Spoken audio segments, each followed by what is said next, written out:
Madam ನಮ್ಮ ಹೆಸರು ಗಿರಿಜಾ ಅಂತ ಹೇಳಿ. ಹಾಂ, ಎಷ್ಟು ವರ್ಷದಿಂದ ಈ ಫೈನಾನ್ಸ್ ಸರ್ವಿಸಲ್ಲಿ ಇದ್ದೀರಾ? ಮೇಡಮ್ 6 ಇಯರ್ಸ್ ಆಗಿದೆ.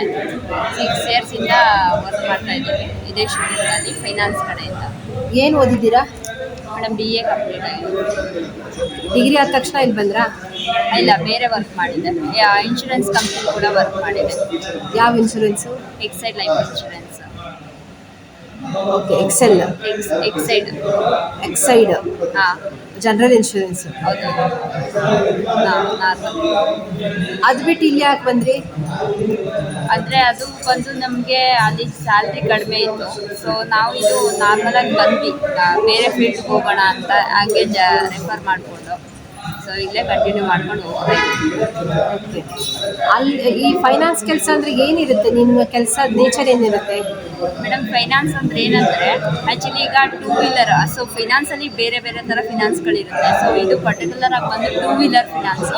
2 ವೀಲರ್ ಮೀನ್ಸ್ ಈಗ ಹೊಸ ವೆಹಿಕಲ್ಸ್ಗಳಿರುತ್ತೆ. ಸೊ ಅದರಲ್ಲಿ ನಮಗೆ ಹೊಸದಾಗಿ ಕೆಲವರು ಕ್ಯಾಶ್ ಕೊಟ್ಟು ಪರ್ಚೇಸ್ ಮಾಡ್ತಾರೆ, ಕೆಲವರು ಲೋನ್ ಕೊಟ್ಟು ಪರ್ಚೇಸ್ ಮಾಡ್ತಾರೆ. ಲೋನಲ್ಲಿ ಮೀನ್ಸ್ ಅವರು ಈಗ ಹೊಸ ಗಾಡಿ ಪರ್ಚೇಸ್ ಮಾಡುವಾಗ ಲೋನಲ್ಲಿ ಹೋಗ್ತೀನಿ ಅಂದರೆ ಸೊ ಅವರು ಇಷ್ಟು ಡೌನ್ ಪೇಮೆಂಟು, ಇಷ್ಟು ಫಿನಾನ್ಸ್ ಹೋಗ್ತಾರೆ ಅಂದರೆ ಈ ಫಿನಾನ್ಸಲ್ಲಿ ಇನ್ನೇನು ರಿಮೈನಿಂಗ್ ಇರುತ್ತೋ ಅದನ್ನು ನಾವು ಲೋನ್ ಮುಖಾಂತರ ಮಾಡಿಕೊಟ್ಟು ಸೊ ಅದನ್ನು ನಾವು ಕಂಪ್ಲೀಟ್ ಮಾಡ್ಕೊಳ್ತೀವಿ. ಆವಾಗ ನಮಗೆ ಫಿನಾನ್ಸ್ ಕಡೆಯಿಂದ, ನಮ್ಮ ಬ್ಯಾಂಕ್ ಕಡೆಯಿಂದ ಅವ್ರಿಗೆ ಒಂದು loan purpose ಅವ್ರಿಗಾಗುತ್ತೆ.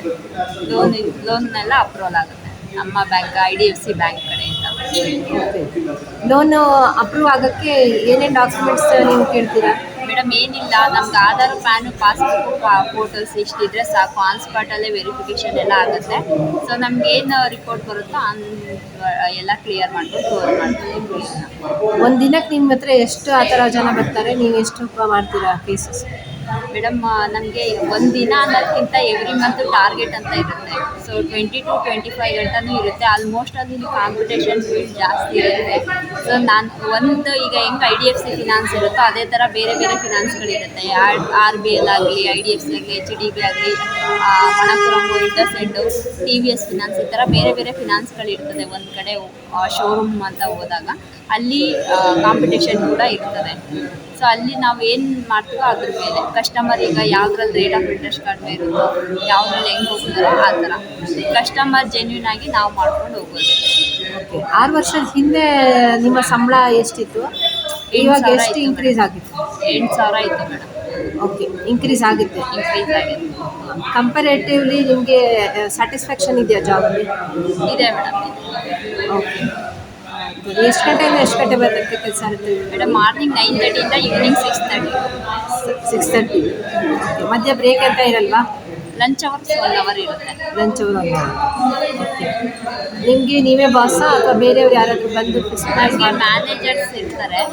So showroom owner ಕೂಡ ಇದ್ದಾರೆ, ಮತ್ತು ಟೀಮ್ ಲೀಡರ್ಸ್ ಕೂಡ ಇರ್ತಾರೆ. ಸೊ ಫಾಲೋ ಅಪ್ ಎಲ್ಲ ಮಾಡ್ತಾ ಇರ್ತಾರೆ. ಸೊ ಗೈಡೆನ್ಸ್ ಮಾಡ್ತಿರ್ತಾರೆ. ಏನೋ ಗೊತ್ತಾಗಿಲ್ಲ ಅಂತಂದರೆ ಮಾಡ್ತಾರೆ. ಯಾರಾದರೂ ಹೊಸದಾಗಿ ನಿಮ್ಮ ಥರ ಫೈನಾನ್ಸ್ ಇದಕ್ಕೆ ಬರಬೇಕು ಅಂತ ಅಂದರೆ ಅವ್ರಿಗೇನು ಹೇಳ್ತೀರಾ? ಮೇಡಮ್ ಬರ್ಬೋದು, ಆರಾಮಾಗಿ, ಏನು ತೊಂದರೆ ಇಲ್ಲ, ಮಾಡಿಕೊಂಡು.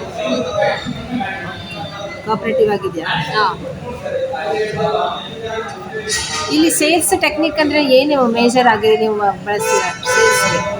ಮೇಡಮ್ ಸೇಲ್ಸ್ ಅಂದರೆ ನಾವು ಸ್ವಲ್ಪ ವೆಹಿಕಲ್ ಬಗ್ಗೆ ಕೂಡ ನಾಲೆಡ್ಜ್ ಇರಬೇಕು. ವೆಹಿಕಲ್ಸ್, ಸೊ ಕಸ್ಟಮರು ಬ್ಲೈಂಡಾಗಿ ಯಾವುದೇ ಥರ ವೆಹಿಕಲ್ನ ಪರ್ಚೇಸ್ ಮಾಡಲ್ಲ. ಸೊ ಕಸ್ಟಮರು ಒಂದು ವೆಹಿಕಲ್ ತಗೋಬೇಕಂದ್ರೆ ಅದಕ್ಕೆ 108 ಥಿಂಕಿಂಗ್ ಇದ್ದೇ ಇರುತ್ತೆ. ಯಾಕಂದರೆ ಒಂದ್ಸಲಿ ಇನ್ವೆಸ್ಟ್ ಮಾಡೋ ಅಂತ ಪದಾರ್ಥ ಅದು. ಆದರೆ ಅವರು ಅದರಿಂದ ಫಸ್ಟು ನಾವು ತಿಳ್ಕೊಂಡು ಆಮೇಲೆ ಅವ್ರಿಗೆ ಅದ್ರ ಬಗ್ಗೆ ತಿಳಿಸ್ತೀವಿ. ನೀವು ಸೇಲ್ಸ್ಮನ್ ಕಮ್ ಫೈನಾನ್ಸ್ ಸರ್ವಿಸ್ ಆಗಬೇಕಾಗುತ್ತೆ. ಹಾಂ, ಆವಾಗಲೇ ನಿಮಗೆ ಕಸ್ಟಮರ್ ಸಿಗೋದು. ಹೌದು.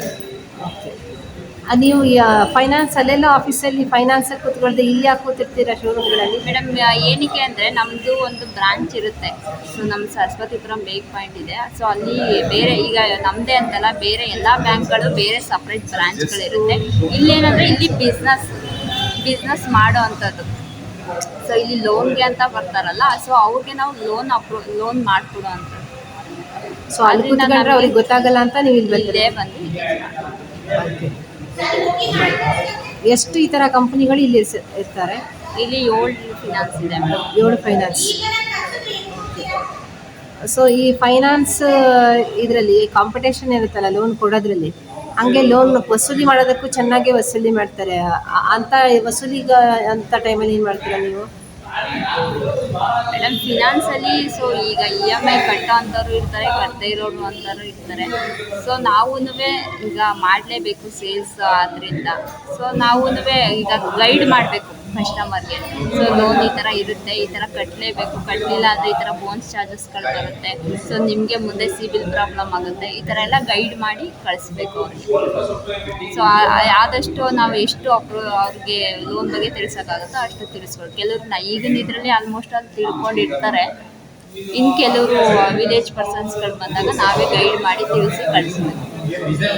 ಅವಾಗ ನಿಮ್ಮದು ಎಜುಕೇಟ್ ಮಾಡಿ ಲೋನ್ ಕೊಟ್ಟರೆ ಕಡಿಮೆ ಆಗುತ್ತಾ ಈ EMI ಎಲ್ಲ ಕಟ್ಟದೆ ಬೌನ್ಸ್ ಆಗೋದು?